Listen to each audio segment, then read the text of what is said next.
the metric that made me fall in love with nootropics back in whatever 2013, 2014 was my speed of task switching. Let me give you the example. At that point, I was the COO of a fashion company. I'm in New York. I've got, 16 or 17 people that in one way, shape, or form report directly into me. And I had a lot of got-a-minute meetings. Everything's in person. So they just jump into the office, hey, can you help me with this? This is going on, blah, blah, blah. On average, I would say it would take me between 14 and 15 minutes to recalibrate into deep work after a got-a-minute meeting, okay? So 16 people a day, even if it's half of them, that's 8 times 15. So that's a lot of wasted time between. When I started taking nootropics, I noticed that 15 minutes went down to 2 minutes. And my recalibration into deep work shrunk significantly. Adam, welcome to the Augmented Life. Michael, I'm happy to be here. Thank you for having me. I'm excited to drop in, man. Awesome. I'm excited too because I love brain hacking, and you've been on the forefront of two things I want to get into with you. One is the actual practice of cognitive enhancement with nootropics. Second is the practice as an entrepreneur of making this more accessible to a vastly wider audience. Both of which I think are just absolutely fascinating topics. Yep. I think about both those a lot. Awesome. Yeah. Cool. Okay. By the way, maybe this is a silly question, but I think if you're self-taught, if you learn a lot from reading, then you don't necessarily know how things are pronounced. How often do people say nootropics versus, nootropics? I'm a nootropics guy. I would say it's 80-20 nootropics, nootropics. Got it. All right. There was also, when we started Thesis, there was also this, is it nootropics or nootropics? And we just had to, decide. Yeah, right. We were just we're taking a stand and we're calling it nootropics. It just sounds, the hard O. It was a 2-month conversation about the hard O. Right. I'll tell you that I really cared a lot about the classics when I was a boy. And so I'm looking at that and I'm seeing the Greek noos. And so my brain reads it as independent O's, nootropics to me. Rage, man. Let's do it. We can potato. Yeah, right. There's a third thing that I want to get into now that I think about this, which it's directly related to self-experimentation. Which is the intersection of science and woo. I think there's obviously a publication bias against woo. But I guess my personal opinion is that how you feel is data. I learned this from Cassie Kozakov, who is guest number 5 on the show. Google's first chief decision scientist. And she's no, how you feel is data. Data isn't just things that come from rulers, it's not just numbers in a calculator. And you're living on the edge of scientifically validated practices in wellness, as well as, stuff that might be considered woo, right? Mm-hmm. Let's start there. And as a believer of someone who lives in both worlds, yeah, right. As someone who has deep certainty in the presence of a creator, as someone who believes a lot of my management style is based on energetics and intuition. Right. Very similar, Steve Jobs made a lot of intuitive decisions, even though he was surrounded by massive amounts of data. Yeah. Objective data. And so I think for me, and you can give me the exact place you want me to go with this, but I've noticed over the last 15 years, I go in seasons where there's, I will have a season, a 2 or 3 year season where I'm hyper objective over subjective. I'm super data. I'm like super sciencey. I'm hanging out with like researchers.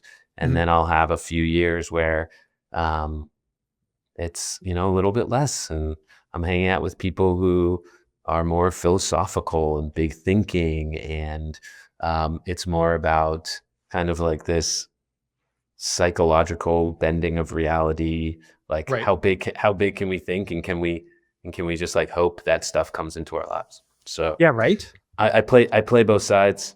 I can't say one or the other. I would say that, yeah, like a lot of it is just felt results. Like, are you happier? Do you have more money in your bank account? Have you acquired more friends? And, are you, does the doctor think you're healthier now than you were then? Right. And Right. sometimes a lot of this is going to be like on that stress and inflammation. That's kind of where it starts to, that's what I've noticed is like, as soon as you start talking about things, stress impacting medical metrics, is when you start to get a little bit more away from the qualitative sciencey stuff and more into the quantitative to the qualitative, excuse me. Right. And then also on the inflammation, which is, so many of like our biohacker friends are like really optimizing for inflammation. Yes. And that is both a, scientific data thing and a mindset, more woo kind of like softer stuff. Yeah, I've been taking a scientific frame to my embrace of woo, which is that science is patently not done and we have not figured out how to measure everything. So, like, can we be open to the idea that your mind, for instance, as an amazingly adaptive neural net, may have tuned into some inputs that it is conveying to your conscious mind as feelings that are real, that are just accessing things that we don't know how to measure yet. So cannot be quantitative about, because tools of measurement or even our understanding of what markers to look for is still just a work in progress, you know? Yeah. And then also, the objective scientific realization that the human brain and our ability to perceive things is hyper limited. And the percentage of things that we are seeing and experiencing and measuring being objectively less than 1% of what's actually objectively going on. Right. An acceptance that I have is that for as smart and evolved as I think human beings are, we are working with vastly inefficient, outdated hardware with our brains. Like it's Yeah, just right. not nearly as sophisticated a tool as we want it to be. That's right. Yeah. And yet it's what we have to make decisions with. So I'm wondering if you'll accept this framing. When I look at pharmaceutical investigational studies, the way that you bring something in prescription land to market um, involves huge bias towards quantitative effects measured by a consensus of empirical measurement, which I'm sure is a great thing. The self-experimentation driven by biohackers with I don't know, quasi pharma, including nootropics, can proceed at a faster rate because you have people who are doing qualitative assessments and incorporating how this thing made me feel into the data set. And you've been iterating in that world while very consciously trying to make a product that really works. So how does that um how does that experimentation work, both starting with yourself, like N of one kind of experiments is you're doing your self experimentation, and then how do you structure this with a customer base to learn what works and what doesn't, and like drive product innovation? Yeah, well, It worked very different when we started the business, Uh-huh. when, you could kind of like self-select people who were open for a little bit more of like a friction laden experience Oh, uh-huh, sure. versus now where it's much more mass market. And what we're learning is for all of the structured testing that we want to do with the public, and experimentation, it's just like, give it to me fast, give it to me easy, give it to me cheap. And so, slowly as the company has grown, and you know Mhm. now we're multiple millions of users. What we find is like, we need to make it faster and simpler and easier. But when we started, V1 of our product was, we were like, okay, there's basically hundreds of different types of nootropics across the gamut, and which ones work for which people in which doses, and how do they need to be combined. Right. We understood like there is a kind of the word is escaping me now, um, this process in which they kind of, without us knowing, they make each other better and more Oh, yeah, efficacious. very nice. All right, yeah, so you're finding synergistic effects between compounds. Totally. But those synergistic effects, normally, when we started, we had started with the racetam and peptide family, and then we were combining them with a choline source, and then we were combining them with like a vitamin that would help with uptake, or any uptake needed nutrients. Like there's like fat soluble and non-fat soluble. So we were taking that into consideration. And then what we were finding was, which racetam mixed with which choline source would change per person. Right. Interesting. Mhm. Dosages would change, like efficacious dosages. It wasn't always consistent. Okay. And so we started off by being like, honestly, we started off by just like absolutely tearing through Reddit and getting a complete picture on what everybody else is doing. Then we looked at all the formulations of all the competitors, and back then, the big ones were like, obviously Alpha Brain was big then. Neurohacker Collective was big Mm. then. What were some of the others? True Brain was big then. I know I'm forgetting some of the others, but we also looked at their formulations, and we said, okay, like, how do we objectively test all of the citizen scientists on Right. Reddit Right. with all of the current like winners in the market, to figure out like who needs to be taking what. So we began with a 4-way crossover single blind trial. So we would go and acquire customers who were willing to accept a box with 30 individual packets where they didn't know what they were taking. And it just said like week 1, day 1, week 2, day 2, or week 1, day 2, so on and so forth. Right. We had like a janky website, but it was, me and my co-founder there, and every day they would get 2 text messages, which were like linked up to a type form. Like Typeform, like basically like did all of our research for us. Fabulous. And so over a 2-year period, the first 2 years from the beginning of 2017 till the end of 2018, we ran about 2,500 people through this 4-way crossover Nice. single blind trial.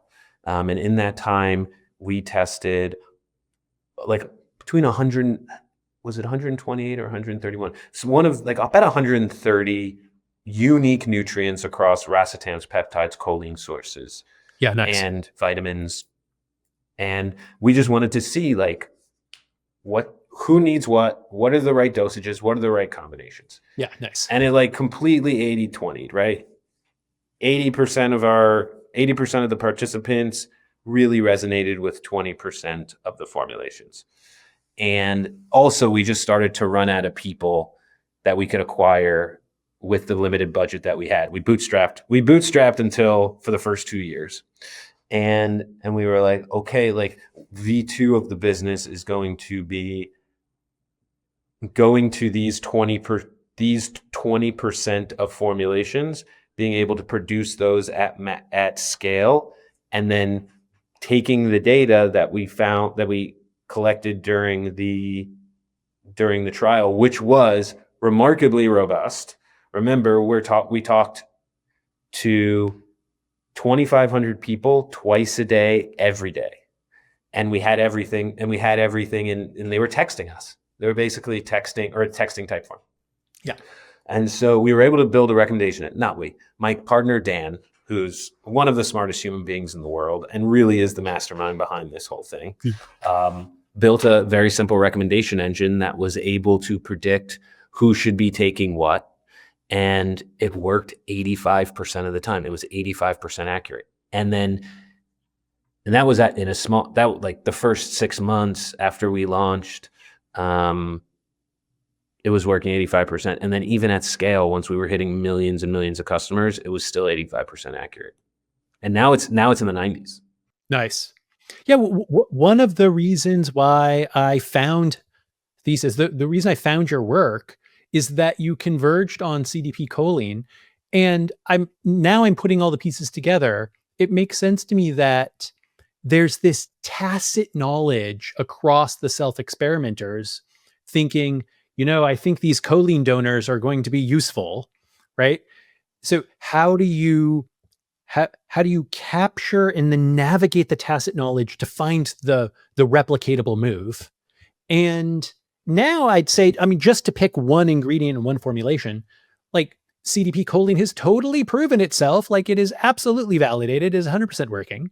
And if this process found that, and it's now in one of your formulations, then it makes sense to me that it probably also like resolved to, or kind of converged on some really robust findings.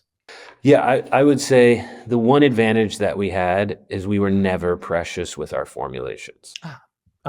And I think one advantage that Thesis had over other nootropics businesses was like they would formulate and then this is our thing. Yeah, gotcha. Right. This is our thing. Like we are Alpha Brain. We are Neurohacker Collective. This is our formulation, and our formulation is the best. And we were like, we are complete. Like there was a moment right at the beginning of COVID when we really started to do well, where we looked at each other and we were like, I know our entire business is built on racetams, but like they're really hard to get now. And we completely got our money product, the thing that all of our customers loved, which was like this vast array of racetams. Right. We were just like, well, we don't really know if they're going to be legal anymore. They're really hard to get, especially with all of the COVID shutdowns. And we completely reformulated. And we redid that whole trial structure, right, from the jump, and got within 5 points, efficacy points, with a completely non-racetam and peptide formulation. And so and kudos to Dan, man. He's just not precious with ingredients. He's precious with results. And he's maniacal about reading studies and spending time with people who are at the forefront of nootropic innovation and nootropic testing, which are not the same people.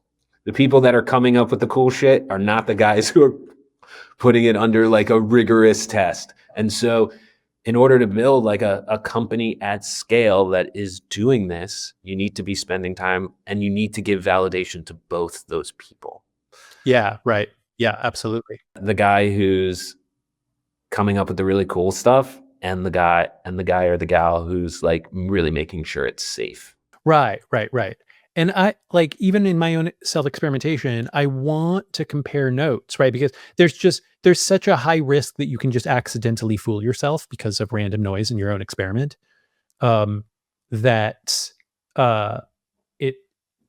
you kind of want to know if what you've landed on as an individual actually replicates with anybody else. So at this point you have a community advantage. But I as I was digging into your work in preparation for this interview, I was also really surprised by your audiences, right? Like I guess I, like probably many people, have a mental model of obsessive self-optimizers who, have productivity systems and make heavy use of Obsidian or Notion and nootropics, right? But you've been now running this growth strategy for a long time and landing with like totally different kinds of customers. How has that social navigation gone, and what have you learned? We are also not precious with who wants our stuff. Yeah, I see. Right. We're very objective guys, and then I think like that permeates our entire outlook and culture. Mhm. We are just like a very objective squad. So yeah, the earliest adopters were the biohackers. Mhm. We started out running Google AdWords, and so those are the guys that are Yeah, right. doing it. And those are honestly like that was who Dan and I were, right? We were living in New York City. We were part of all the biohacker underground groups and communities and all of that stuff. So I would say like our first year, that was our main customer. But like objectively, we're also a subscription business. And as much as I love my biohackers, very unloyal as buyers, right? Because that's like the end. Like you think about it, like you just like it's kind of cooler to like find something new than find something that works. Like if you really explore like if you really explore the way that you think, and the only reason that I know this is because I think like this. Yeah, right. It's like, does it work? Yeah, but what's new? What's cool? It's like it's really exciting, and like just the idea of finding something new is triggering dopamine, Right. Yeah. which is actually making the product work better. So like the new stuff for biohackers does work because there is that bias towards new. So it started with the biohackers. Then we really started to skew, and this is like 2021, end of 2020 or 2021. Yeah. We started to skew like 26 to 35-year-old like females who used to take Adderall. Okay. And all of a sudden we just had like every cool blonde girl and SoulCycle advocate and just like badass like marketing agency exec like taking our thing. And so like we became like this like hyper millennial brand. Whoa. And boom. And so that like really, well, then that's when the business went completely crazy. That's cool. And then the audience over the next year shifted a little bit older, stayed kind of 60-40 female male, but got a little bit more to the super busy mother, the female corporate executive who's like also like still able to get home and cook dinner and like wakes up at 4, kind of like my mom, even though she wasn't a corporate executive, but like always woke up super early, was worked out before she woke me up at 6:30, like and so we that became a thing. And now we're skewing back male. Interesting. We're skewing back male slightly. Interesting. Yeah. It changes every day. Yeah, that's the beauty of marketing. That's the beauty of like who's talking about it. There was definitely a moment where we were advertising on Andrew Huberman's podcast. And so massive uptick in his followers. And so like, depends on who's talking about it. Depends on who's in the ads you're running. Yeah, right. I am loving the use case of dialing down permanent medication and replacing with the kind of formulations that you've discovered. Is that like Is that like a major use case of? Here's my POV on, and we'll just talk about like Adderall, Vyvanse, stimulants for ADHD use. It's the most direct. Again, this is my personal point of view. This is not the Thesis corporate line. This is me, Adam Greenfeld, giving a POV. I believe that these medications are slightly over prescribed. And whatever, I think I heard a weird stat. There's like 70 million Adderall prescriptions in the US. Right, right. I don't believe all of those people need to be on Adderall. And I think that if they understood the downsides of stimulants deeply, like long-term oxidative stress, just absolutely just destroying your cortisol. And I don't think people really understand what cortisol does to the body and the brain. And even like just like the dopamine process, like rebuilding dopamine is super hard. And so, but I do believe, and I am very, very adamant about this, there is a massive amount of the population that is on Adderall that does need to be on Adderall. There are a lot of people that I've met who truly are neurodivergent to a point where this medication is very much needed. And they should be on Adderall.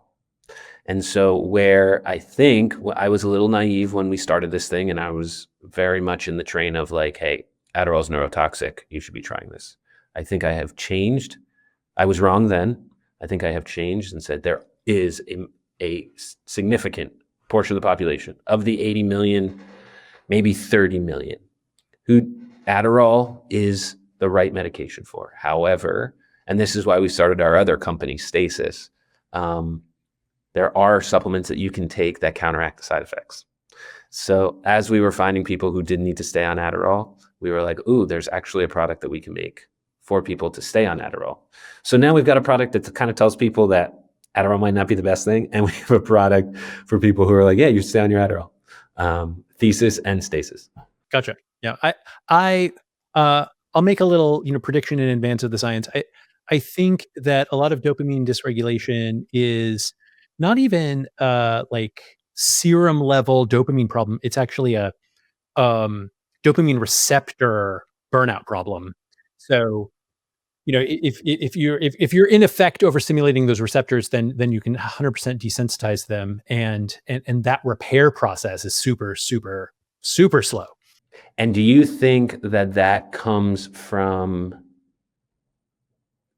dopamine reuptake inhibitor medications, or do you think that is coming from behaviors like porn addiction and scrolling social and food addiction? I'm glad we're going there, because so here is the Michael Tiffany pet theory, which is really is a theory of hormetics. So I believe that a bunch of acute stress is super helpful if it's acute, and then you give your body and your brain an adaptation period. And chronic stimulation of all kinds will dysregulate you. So basically, chronic stimulation, which absolutely can involve porn, spending time online, like anything that is just hitting your reward system and you're doing it daily, it is a chronic stimulation, and therefore has the same kind of dysregulatory effect as chronic stress, right? The same stress all the time is going to mess up your cortisol regulation, for instance. In contrast, it seems pretty remarkable that things that have nothing to do with each other, like sauna and fasting, will have these remarkable neuroprotective effects, healing effects. I think that comes down to some ancient principles of hormetics, which is small doses of even kind of extreme stress, right? Like saunas are really hot, and then a period of recovery is awesome and will supercharge you.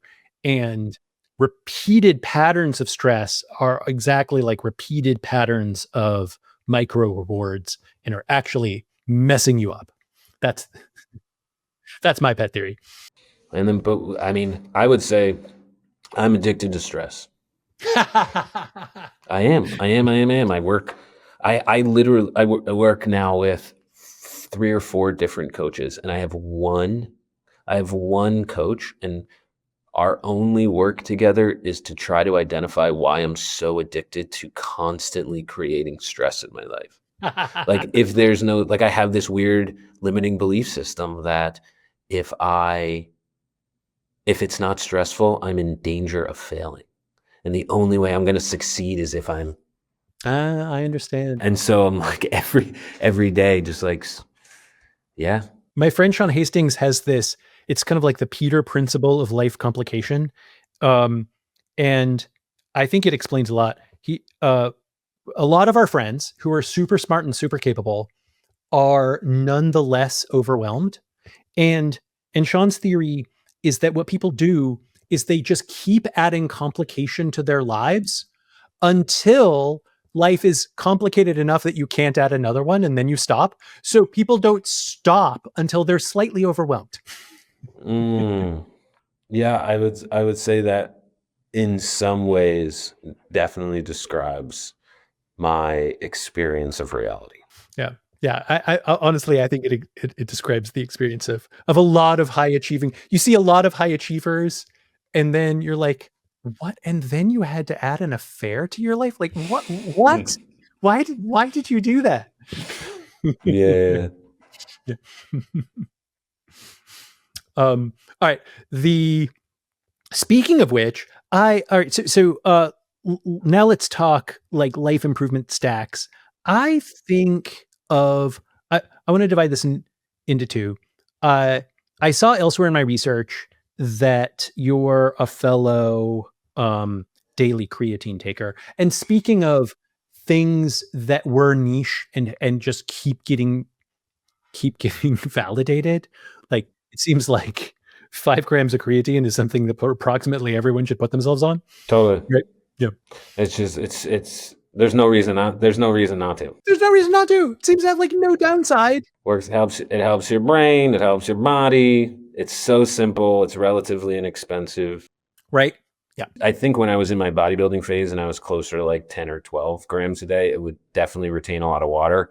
But as long as I stay 5 and below, I don't see much water retention. So nice. All right. So I want to divide this into two parts, which is like daily stack versus a lot of what I think of as nootropics are things you want to use to like dial yourself into a particular event or a particular thing that you're called upon to do. So it's not like every morning, right? So first, daily stack. Like, what else are you doing similar to creatine that's just like, never going to stop? Yeah. 41 years old. Like the reality is like my testosterone. I'm a big advocate in men looking at their testosterone. Smart. Since I've been a little kid, I will go through emotional ups and downs. I battled depression when I was growing up, and anxiety, and self-diagnosed seasonal affect disorder. And because during the winter, I have these weird emotional lulls. But I will say it has been I have been more consistently in a really good mood and had really good energy and got really good sleep once I just embraced. I'm not doing TRT. I am, but I am on clomiphene for probably the last 24 months, which is a testosterone precursor. It's medication. I have a doctor recommends to me, so I do take that every day, 12.5 milligrams. I am a massive fan and do tell all of my friends to at least take I'm not telling anyone to go on TRT or to mess with your hormones before, but I will say it does make me feel a lot younger. It makes me feel great. I'm going to get opinionated and say, if you were listening to this, get tested. Like, even if you're young, because in fact, when you're young, get tested so you have a baseline to compare yourself to. when you're older. Like there's just there's no downside to knowing your levels. Yeah, and there's so many. I don't have kids yet, and that's a big consideration. One of the reasons I don't want to go on TRT yet because Yes, right. because I do have a deep desire of being a father soon. Awesome. So yeah, so that's every day. Side effect of that, my hair falls out. So I'm taking minoxidil every day. So both topical and ingested. Uh-huh. And then there's other things that you take just to ensure as you're changing your testosterone levels, your estrogen levels stay steady. Yeah, right.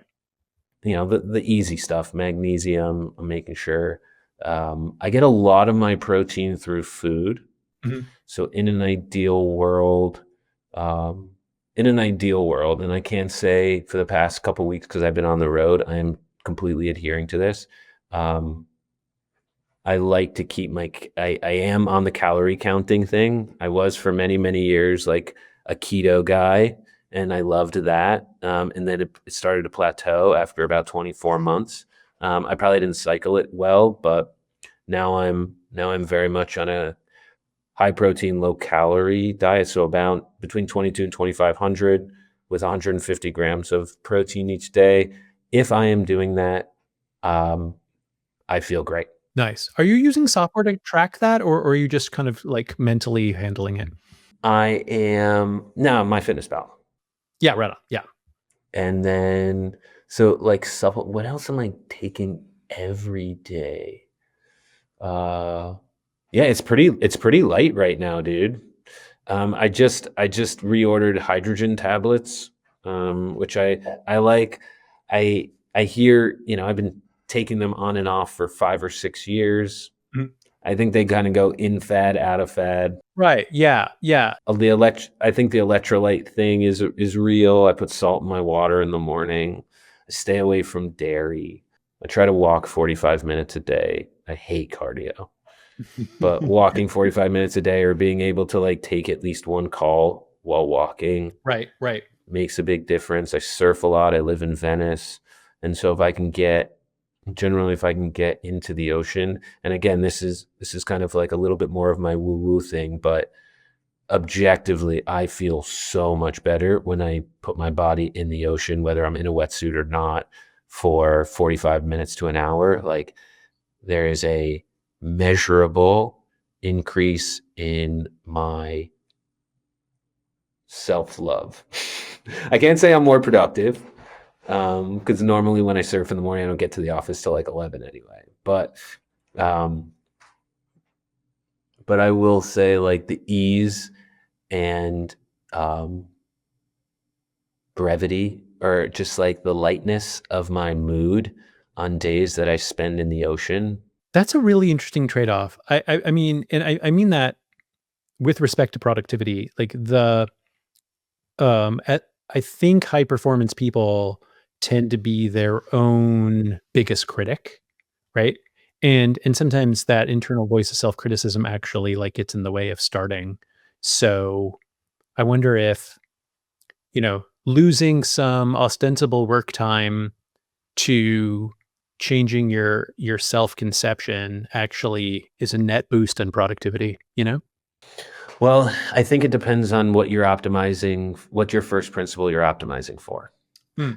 I do want to say though, before I move on to that, and I'm going to need a couple minutes to build my case on that other one. But for the first one, I do take Thesis still 5 days a week.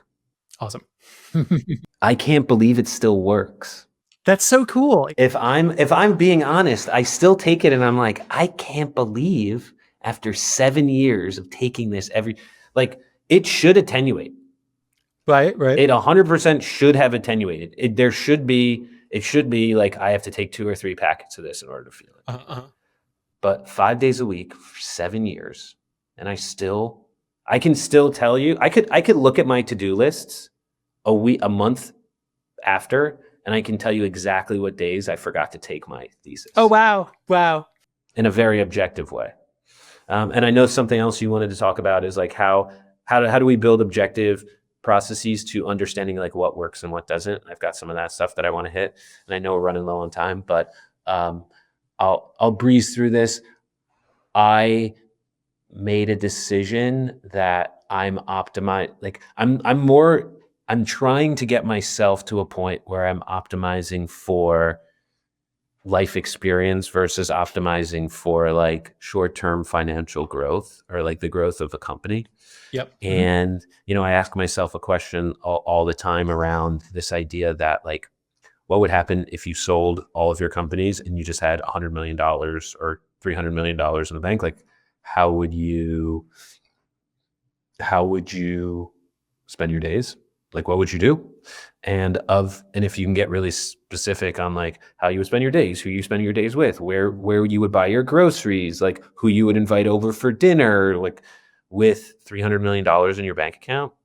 And then you look at like how much of that can you do right now? And does it make sense to just like live that retirement life now? And so like on that list is like, surfing, right? If I was quote unquote retired, I would spend all my days surfing. And so does it make sense to push that deliverable till I'm 60 in favor of like building the thing, or to do it now and get 20 extra years of having that goal manifested versus putting it off, saying, I'm going to build this big company, I'm going to sell this big company, and then I'm going to sit in my mansion and surf.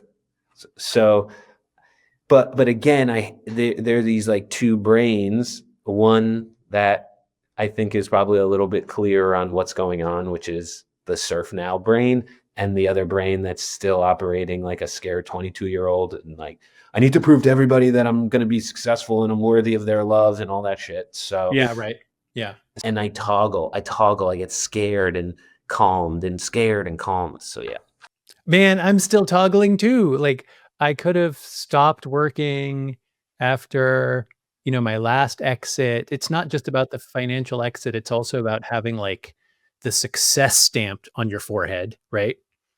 And now I started another thing, which means now I can get failure stamped on my forehead, maybe. So then, does that mean I'm lovable after all? Yeah. So you put yourself out there, and it's also putting your ego at risk again. Yeah. I think it's important to live while you're alive. You cannot put off living to the end. Mm. But the exact form of that, I think there's no one answer. It's a work in progress for me, at least. It's a daily struggle. It's a daily battle. It's a daily conversation I have to have with myself and use my intuition. Right. If you surfed every day and you never showed up to your office until 11, like, would that feel good? No. But would doing it once every 2 weeks feel good? Yeah. Would doing it every week feel good? Maybe. And so being able to live in both worlds and appease both parts, right, is what I'm optimizing for. Yeah. Nice. All right, now let's get into some of your system for, it's almost like judgment. Like, how do you figure out what's working, what's not? What are your retrospectives? Yeah. I love the how many things did you cross off on your to-do list? Right. I think it's pretty objective. Yep. I think the metric that made me fall in love with nootropics back in 2013, 2014 was my speed of task switching. Okay, so let me give you the example. At that point, I was the COO of a fashion company. I'm in New York. I've got I don't know, 16 or 17 people that in one way, shape, or form report directly into me. And I had a lot of got-a-minute meetings. The got-a-minute meeting, they just like pop it. And this is like everything's in person. So they just jump into the office. Hey, can you help me with this? This is going on, blah, blah, blah. On average, I would say it would take me between 14 and 15 minutes to recalibrate into deep work after a got-a-minute meeting. Okay. So 16 people a day, even if it's half of them, that's 8 times 15. So it's a lot of wasted time between. Right. When I started taking nootropics, I noticed that 15 minutes went down to 2 minutes. Ooh. And my recalibration into deep work shrunk significantly. Wow. So there's two problems. One is I needed to create a boundary, but there's no God-minute meetings. Yeah, right. But I couldn't because I was young and weak. But then this recalibration back in and this ability to task switch and speed up task switching for me was just like, this is worth every penny. So that I think the other is like, especially what we've seen is you got to make people feel something. Like the reason that Thesis I think has been successful is that people can just feel the thing. Like we use stuff that's powerful enough, and we use and I think that this is one of the main reasons that nootropics have struggled to go mainstream, is because so much of it is sub-perceptual. Yeah, right. Which has been, the best part for the microdosing of psychedelics. Oh yeah, no kidding. It's sub-perceptual, right? And as soon as you can get to that sub-perceptual dose, now everyone wants to try it. It's the complete opposite for nootropics. I think all the companies that failed, they spend all of their time trying to convince and remind people that it's working, when we were just like, no, we're optimizing for like felt sensation. And what does that mean? Most of the time, it's just you put a lot, you fewer ingredients and clinically validated dosages. So just you got to dose right. In order for nootropics to work, you got to take a lot of them in comparison to like what a lot of people, but it's more expensive that way. Right. Yes. Good point. Yeah, I see. All right. Well, you placed the right bets. Well done. Yep. So do you feel it? Do you get more things chopped off of or knocked out of your to-do list? So on days you don't take it, on days you do, just look at your to-do list. Did you do more shit? And then 3 is like, what's your task switch? What's your speed of task switching?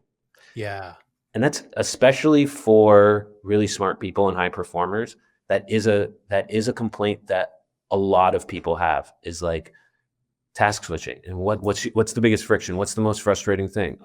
It's like all this task switching, like going from spreadsheets to writing, Yes. I'm going to dial that in. I haven't thought about measuring that, but of course it is measurable, especially with some of the AI tools that I've augmented my life with. I should be able to actually come up with a count of task switching, and then we can measure the switching time. That is a killer life metric to start tracking. I'm gonna start doing that right now. That's cool. All right. Well, on that note, actually, I think we should end right there. I hope that if you're listening, you join me in the measurement of task switching. This could be a fun group experiment. People who have been intrigued by everything that you've had to say today, Adam, how do they find you? You can find me on Instagram. I don't really post much, but I'll answer your DMs. It's just at Adam Greenfeld. And if you've gotten interested in Thesis, it's at, if I remember correctly, takethesis.com. Yep, Thesis is takethesis.com. And if you're taking Adderall and you want to take a supplement with that, it's takestasis.com. Nice. Awesome. All right. Thank you. This was wonderful. Yeah, man. Thank you so much.